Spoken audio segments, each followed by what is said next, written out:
Bismillah, alhamdulillah, salatu wassalamu ala rasulillah, wa ala alihi wa sahbihi wa man wala. Lorsque les Mongols se sont rapprochés de la ville de Damas, après avoir fait des dégâts, après avoir commis un génocide, puisqu'ils ont tué des centaines de milliers de personnes, l'invasion mongole, c'est un bulldozer, vous savez, qui, sur son passage, a tout écrasé.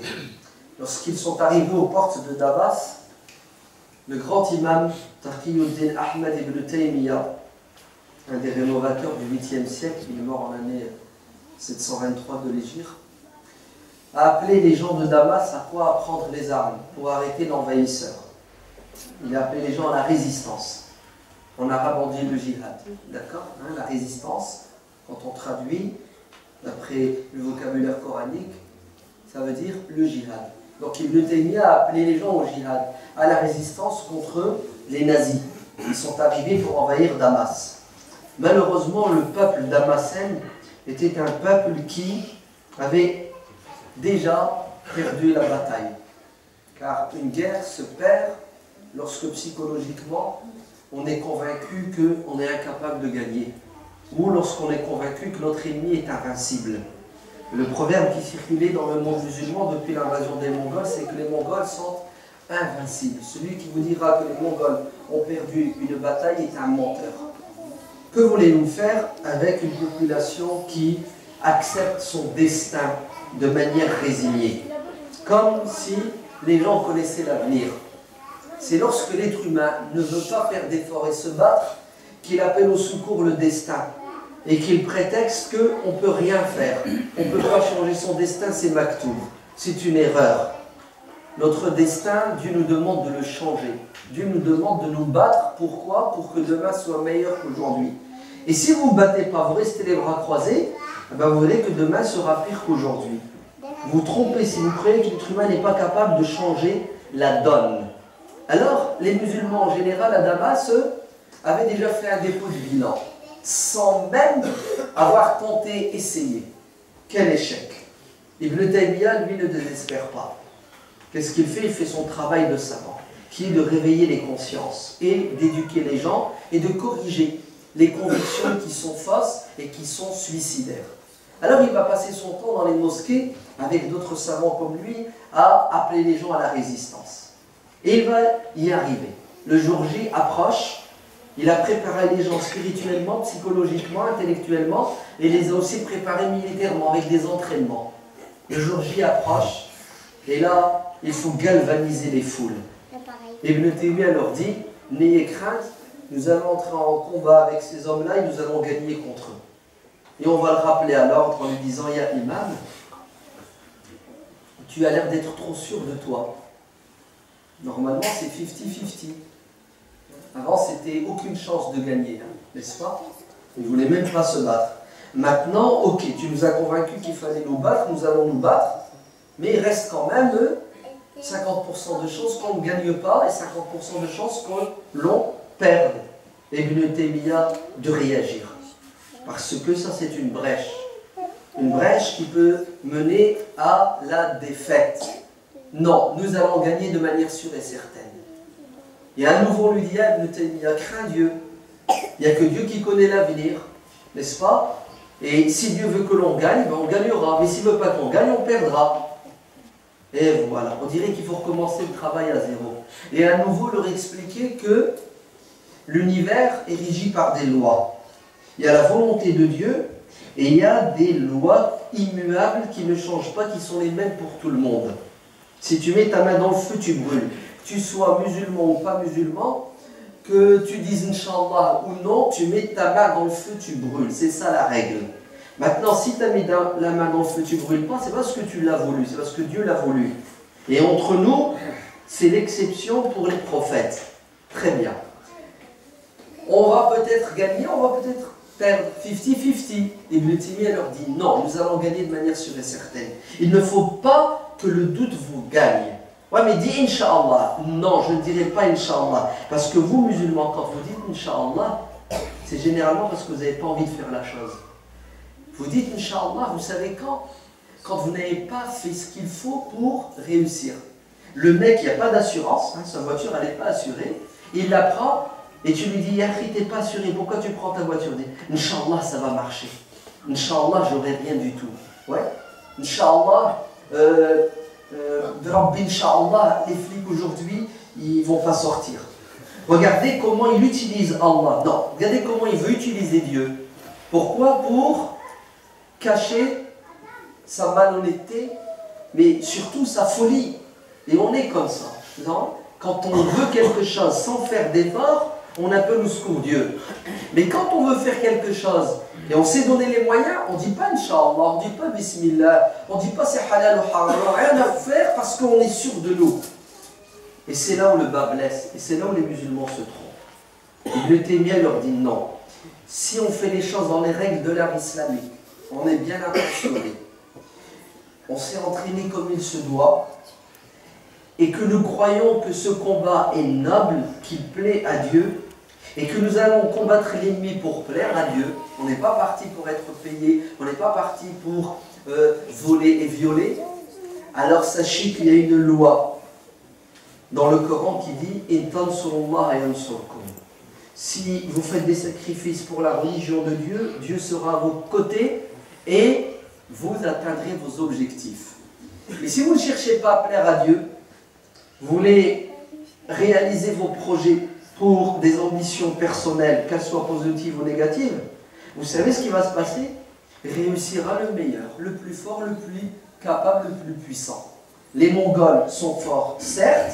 Nous, on a fait le nécessaire pour contrecarrer leur puissance. On place confiance en Dieu. On va au champ de bataille avec la détermination, l'azima, la volonté. Vous entendez, de gagner? Ben, croyez-moi, celui qui a la rage de vaincre, il gagne ou il ne gagne pas? Il gagne. Mais celui qui est déjà psychologiquement défait, il a beau avoir toutes les armes, tous les moyens possibles et inimaginables, il n'atteindra jamais son objectif. Parce que la vraie défaite, c'est la défaite spirituelle et psychologique et intellectuelle. Ben, tout projet, vous savez, est soumis aux mêmes règles. Ibn Taymiyyah et les Damascènes ont combattu les Mongols et ils ont gagné la bataille de Shakhab. Vous savez pourquoi ils l'ont gagné? Pas parce qu'ils étaient plus nombreux que les Mongols, ils étaient plus puissants militairement, c'est faux. C'est parce que, intérieurement, ils avaient décidé de gagner et ils se sont donné les moyens. Et c'est exactement ce que vous avez fait en réalisant ce projet extraordinaire qui est la maison de Dieu, la mosquée. Au début, c'était farfelu, n'importe quoi, on veut faire une mosquée. Au début, vous savez, c'était quoi? C'était à quoi ça sert? Ouais, on n'a pas besoin, on a déjà une mosquée. Pourquoi faire une deuxième mosquée dans la ville de Kiev-Rochin? Non, ça va faire la division. Après, on passe à une autre étape, une fois que tu apportes les réponses. D'accord? L'étape suivante, c'est on n'a pas les moyens. C'est trop cher, c'est trop dur, c'est trop compliqué, on n'y arrivera pas. Quatrième étape. Le projet a commencé. Vous savez c'est quoi? C'est, vous verrez, jamais ils finiront. Impossible. Et plus tu t'approches de la fin, on passe à une autre étape. Comment ils ont fait? Moi je suis sûr qu'ils doivent prendre de l'argent dans la caisse. Parce que c'est quand même pas possible qu'ils fassent autant d'efforts, qu'ils donnent du temps, qu'ils donnent de leur santé. Non, non, c'est pas possible. Il y a anguille sous roche. Ces mecs-là, responsables, eux, ils sont payés, ils sont manipulés, ils sont financés. Et on a du mal à accepter, on a du mal à participer. Alors on se donne des quoi? Des mauvaises excuses et des mauvaises raisons. Et puis une fois le projet terminé, il y en a qui sont heureux, il y en a qui sont contents. La majorité, vous. Vous savez pourquoi? Parce que vous le vouliez. Parce que dès le début, vous y avez cru. Dès le début, vous étiez sincère. Dès le début, vous avez fait le nécessaire. Regardez, vous avez semé, vous avez planté, vous avez atteint votre objectif. Et ceux qui n'y croyaient pas et qui n'ont rien fait de positif, ils doivent bien être étonnés aujourd'hui. Ils doivent sans doute se mordre les doigts en disant on aurait dû participer entre nous. Il n'est jamais tard pour participer.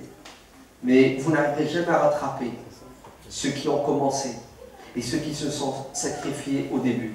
La yastawi minkum man anfaqa, quand? Avant la prise de la Mecque. Vous savez, ceux qui sont arrivés une fois que tout est fini et qui donnent, n'atteindront jamais le niveau de ceux qui ont donné au début, quand il n'y avait personne et quand c'était difficile.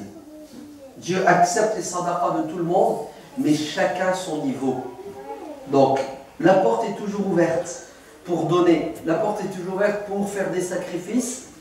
Et puis, il y a ceux qui, voyant le projet qui a atteint son objectif, du moins la première étape, vous savez ce qu'ils doivent dire? Ils doivent dire « Ah, punaise, on n'a pas réussi à les empêcher. » Alors, on doit sortir le plan B, après le plan A, qui était les rumeurs, qui était la calomnie, qui était le doute consommé.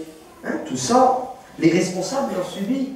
Les responsables ont passé des nuits blanches. Les responsables, certains sont tombés malades. Les maladies psychologiques, psychosomatiques, etc., etc. Alors, vous savez quoi? Les hypocrites et les ennemis de l'islam ne resteront jamais les bras croisés. Qu'est-ce qu'ils vont faire? Ils vont revenir à l'attaque avec un plan B encore plus sournois, plus terrible, plus dangereux que le plan A. Alors vous devez être sur vos gardes. Parce que ils vont vouloir saboter ce chef-d'œuvre, cette belle maison de Dieu. D'ailleurs, juste pour rester dans l'actualité, vous savez ce qui se passe en Égypte?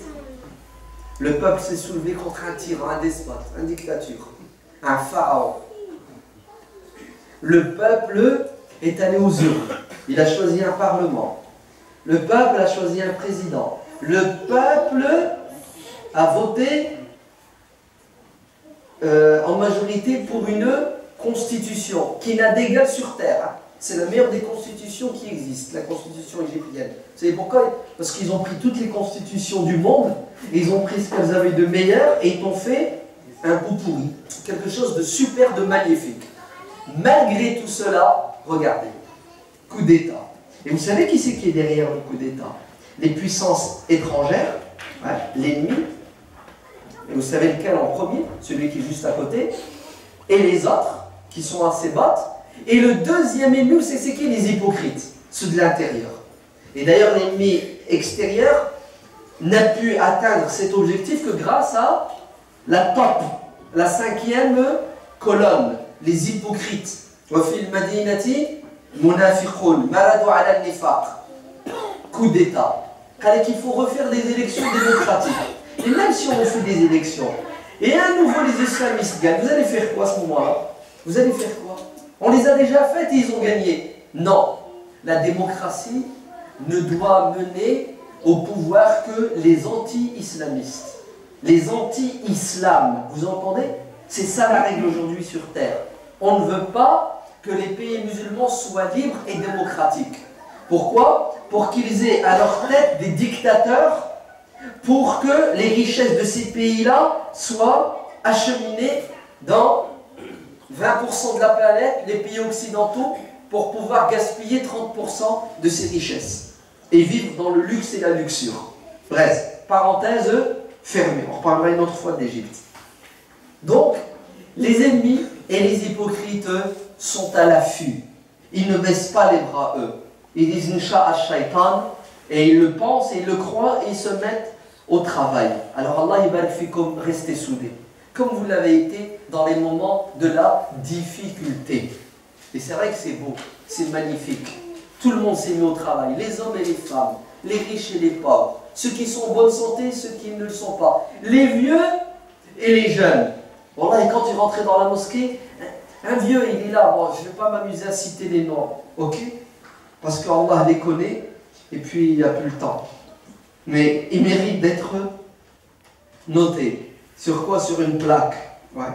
Parce qu'on a des soldats inconnus. Non, on les connaît, Allah les connaît. Mais Allah, quand tu rentres dans la mosquée, tu vois un vieillard de 75 ans qui fait des joints. Quand il fait chaud, quand il fait froid, de jour comme de nuit, Allah, ça fait plaisir. Quand tu vois des gens qui laissent leur travail, où ils gagnent de l'argent, ils viennent ici. Ils bossent et ils mettent de l'argent. C'est pas il vient travailler et il ne demande pas d'argent. Il travaille et met de l'argent. Quand tu vois des gens qui travaillent et qui, avec une conscience, il fait tout pour que ça soit propre et nickel. Ça veut dire que, alhamdulillah, notre communauté, elle va de mieux en mieux. Et vous savez pourquoi elle va de mieux en mieux? Parce que nous avons, dans certaines associations, certaines mosquées, des dirigeants à la hauteur. Et c'est très important.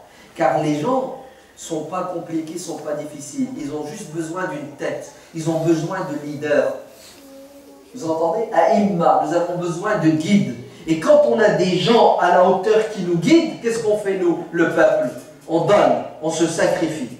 Ils nous appellent, nous répondons à l'appel. Mais quand on a comme dirigeants des pourris, qu'est-ce qu'on fait? Ben on les regarde, on reste les bras croisés. Non, ça c'est fini ça. Ça c'était avant les révolutions.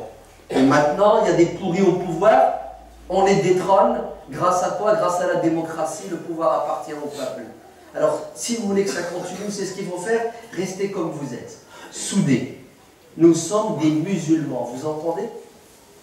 Vous allez bannir et vous allez maudire le nationalisme, le tribalisme, car ils sont mauvais, comme a dit le prophète, alayhi salatu wassalam. Le racisme, vous entendez? La xénophobie. Il n'y a pas de Marocains ici, il n'y a pas d'Algériens, il n'y a pas de Tunisiens, ni de Turcs, ni de Sénégalais. Vous savez qu'est-ce qu'il y a? Il y a des musulmans et des musulmans et des musulmans, point à la ligne.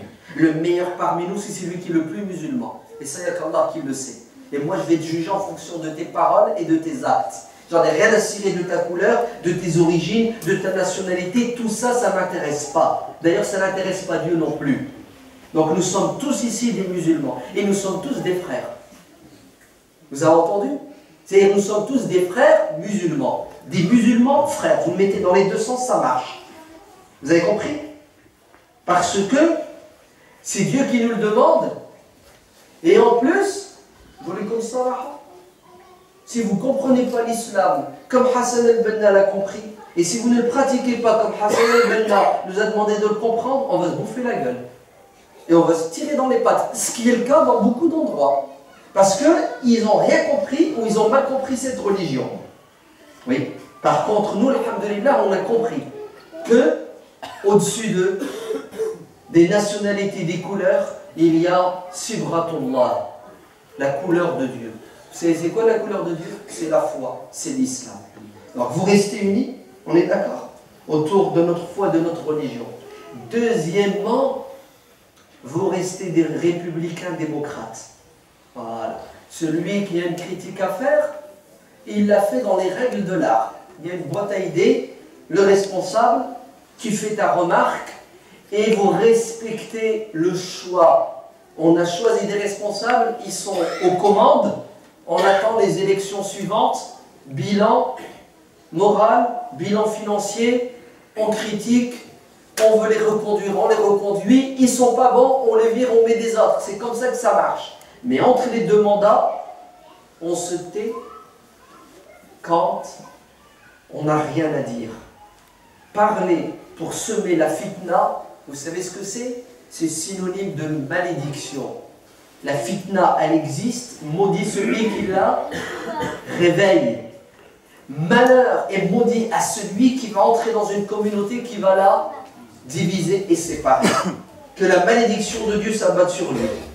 Qu'Allah lui ôte la vue, et qu'il lui ôte la parole, et qu'il lui ôte l'ouïe, et qu'il nous en éloigne. Parce que, malheureusement, Wallah il y a beaucoup de mosquées qui se terminent en conflit, en bagarre, toujours à cause des malades et des hypocrites, et des gens qui n'ont pas le sens de la gestion. Il faut qu'Allah nous préserve et nous protège, et fasse, Inch'Allah, que cette mosquée soit une lumière. C'est ça? D'ailleurs, elle s'appelle la mosquée de la lumière.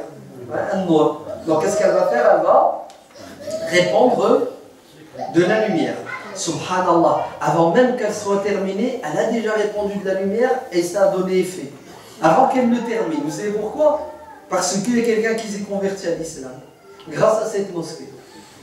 Allez, cette mosquée, le projet de cette mosquée est à l'origine de la conversion d'une personne à l'islam. Vous savez pourquoi? Il y a quelqu'un qui est venu travailler à la mosquée. Voilà, il est venu travailler à la mosquée, il n'est pas musulman, il bosse, ouais. Et puis, il a vécu le temps qu'il travaille ici avec des musulmans. Ben, des vrais musulmans, hein, des islamistes, intégristes, fondamentalistes, hein, tout le monde les taxe. Donc, qu'est-ce qu'il a fait pendant tout ce temps-là? Ben, il les a vus, il les a entendus, il a mangé avec eux, il a bu avec eux, gratos, hein, bien sûr, ils n'ont pas fait payer. Ah bah oui, c'est ça notre éducation et notre religion. Ben, écoutez, il les a côtoyés pendant un laps de temps, et l'islam est entré dans son cœur via la lumière qu'ont dégagé ces musulmans. Et il est là parmi nous, qui s'appelle Maxime. Et tout à l'heure, il va prononcer la shahada, Inch'Allah. Écoutez, si ce projet de mosquée, écoutez bien, ne donne comme résultat que la conversion de cette personne, ça nous suffit. Vous pouvez la fermer, vous pouvez la raser, vous pouvez la détruire, c'est pas grave. Vous savez pourquoi? Parce que le prophète alayhi salam dit dans le hadith, si quelqu'un devient musulman, ouais, grâce à tes efforts, c'est mieux que la terre et tout ce qu'il y a dedans. Eh bien, grâce à vous, vous tous ici, tous ceux qui ont participé de près ou de loin à ce projet, et grâce à vous, il y a quelqu'un qui est devenu musulman, c'est mieux que la dunya ou ma fira. C'est puissant ou c'est pas puissant? Vous avez vu? Ça, c'est qu'un début. Hein. Alors, je ne vous dis pas après. D'accord? Quand la mosquée elle va tourner, quand la mosquée va faire des activités, quand la mosquée va faire des portes ouvertes, quand la mosquée va faire des journées du patrimoine, des visites guidées. Non.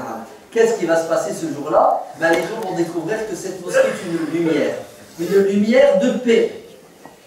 Vous entendez? Ça veut dire quoi la lumière? Ça veut dire, elle répand.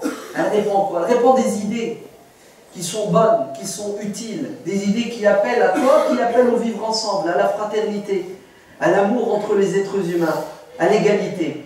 Et puis, c'est une mosquée qui a pour objectif aussi de permettre aux musulmans de pratiquer leur culte dans la dignité.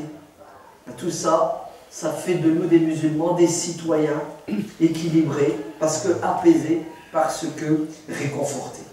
Donc, un grand bienvenue à Maxime, bienvenue au club Maxime. Ensuite, beaucoup de remerciements à tous ceux qui ont participé à cette mosquée et galanterie oblige aux femmes en particulier. Vous entendez? Parce que le travail, les efforts, l'engagement, le sacrifice des femmes sont exemplaires dans cette ville de Kiev-Rochin, dans ce projet de mosquée.